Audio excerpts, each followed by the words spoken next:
Assalamu alaikum warahmatullahi wabarakatuh. Alhamdulillahi, sasa ni jioni na tunamshukuru Allah, ni mwendelezo darasa zetu, darasa tiba.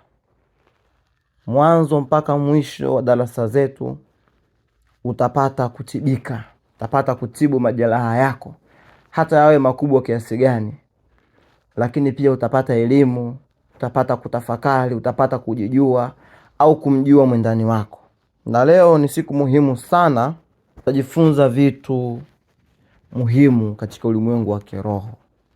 Pana kitu kinaitwa 3D na pana kitu kinaitwa 5DS. Hivi ni vitu vya muhimu sana. 3D na 5D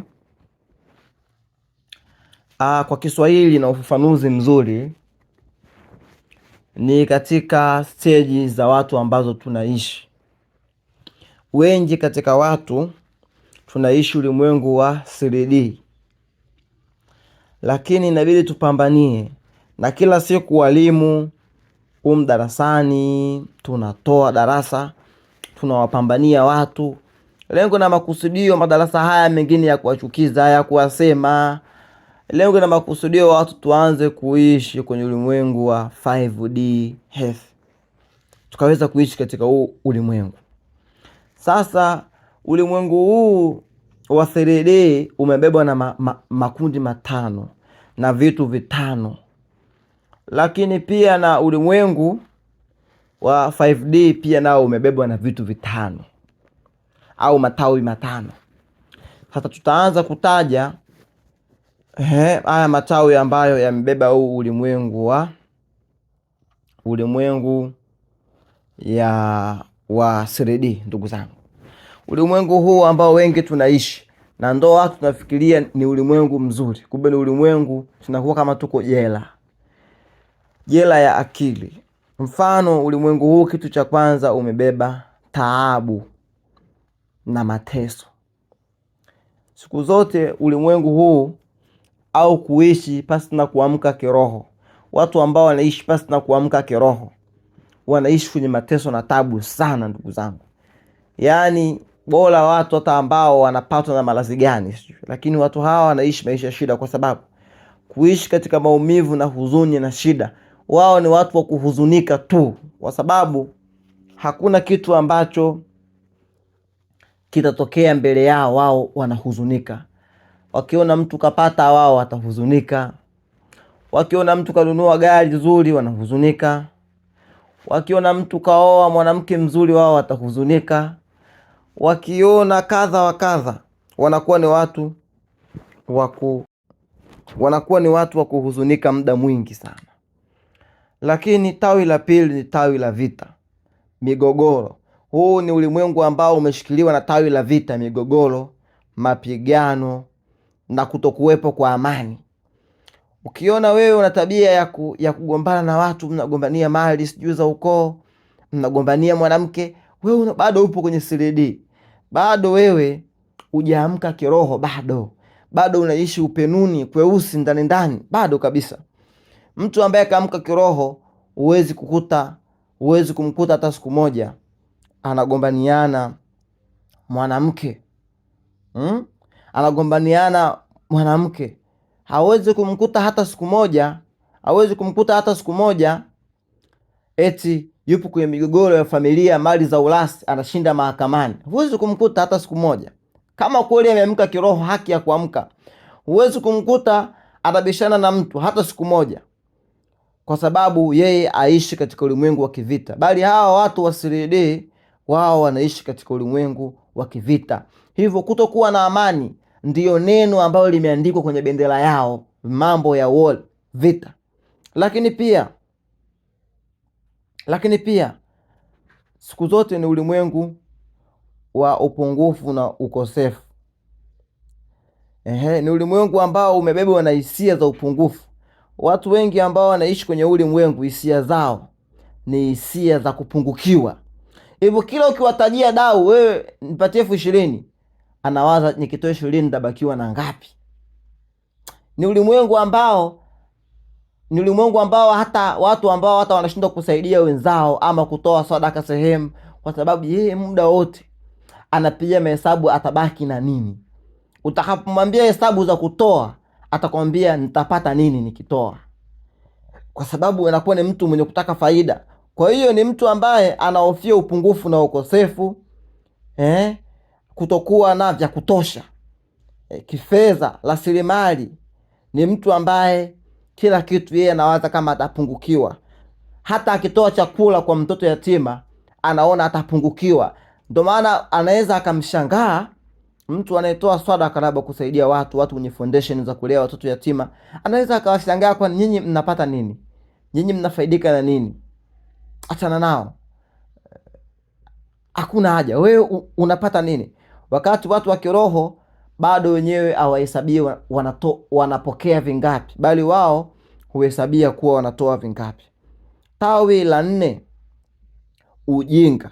Ulimwengu wa 3D tawi lake la 4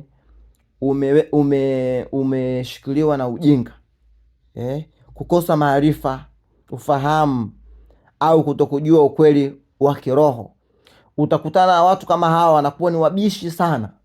Ndio maana unaambiwa kiroho usibishane nao kuhusiana na mambo ya kiroho, utapoteza muda wako, kwa sababu ni watu ambao wabishi. 100% wao wanajiona wanajua kila kitu, ni kwa sababu ya ujinga waliokuwa nao. Lakini tawi la 5, mfumo.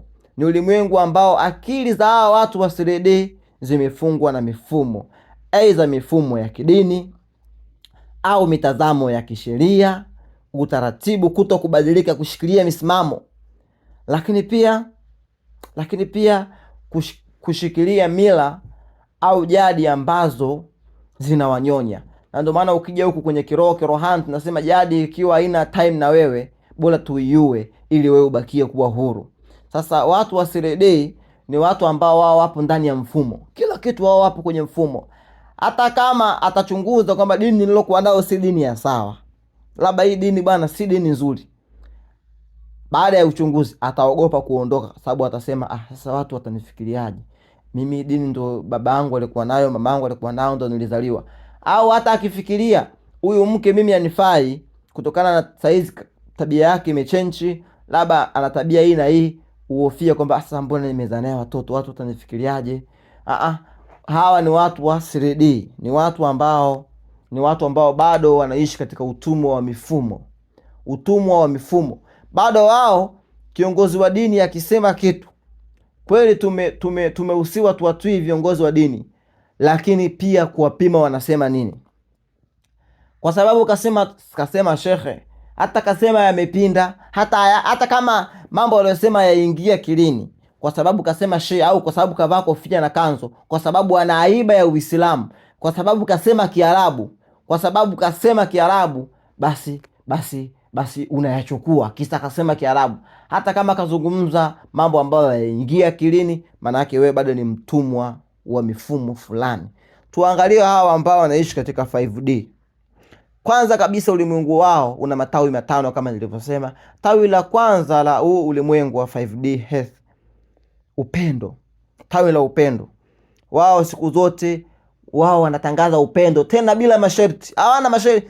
Ili wakupende si mpaka uwafanyie kitu. Yaani wao wanakupenda bure tu.